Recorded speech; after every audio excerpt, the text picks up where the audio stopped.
India.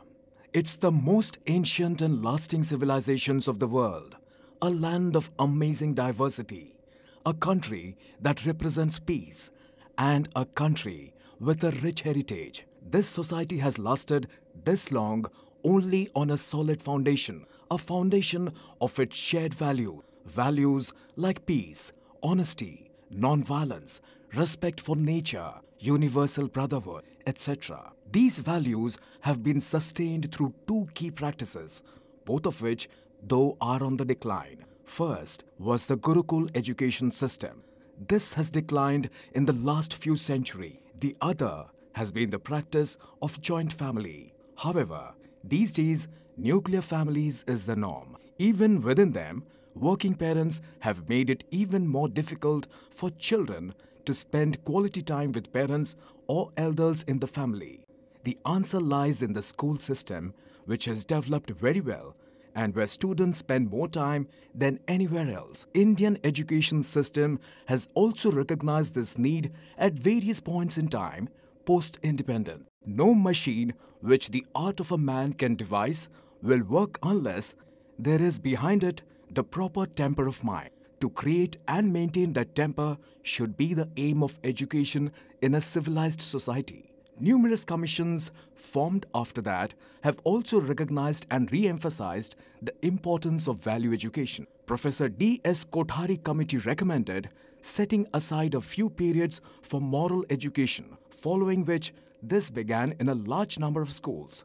The National Policy of Education 1986 recognized that growing concern over erosion of essential values and an increasing cynicism in society has brought to focus the need for readjustments in the curriculum in order to make value education a forceful tool for cultivation of social and moral values. The policy has stated that in our culturally plural society, education should foster universal and eternal values oriented towards the unity and integration of our people. Even the Supreme Court adjudicated the need for value education in our school by stating that the force and sanction behind civilized society depends upon moral values.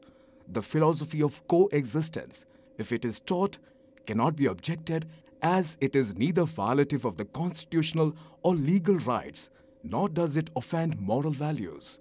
The Standing Parliamentary Committee on Human Resource Development, formed in 1996 and headed by Shri S. B. Chavan, made landmark observations on value education. It recognized that the values, if deteriorated, will hasten the breakdown of family, society, and nation as a whole. Primary school stage is the period in a child's life when the seed of value education can be implemented in his/her impressionable mind in a very subtle way. If this seed is nurtured and values inserted at appropriate intervals during a child's school life, it can be easily said that half the battle in building up national character has been won. However, it also noted that in spite of well-concerted efforts during the last 4 decades, they have failed to achieve the desired results. Well-chalked-out plans and strategies for making education value-oriented still remain on paper. On the contrary, under the invasion of the Western culture penetrating into India through the media, the young are being moved away from our age-old traditions and values. Any attempts to instill indigenous values are overshadowed by the overwhelming impact of Western culture. As a result, instead of spending quality time in family, the average child watches more than 2 hours of television a day and is exposed to more than 30,000 TV commercials per year.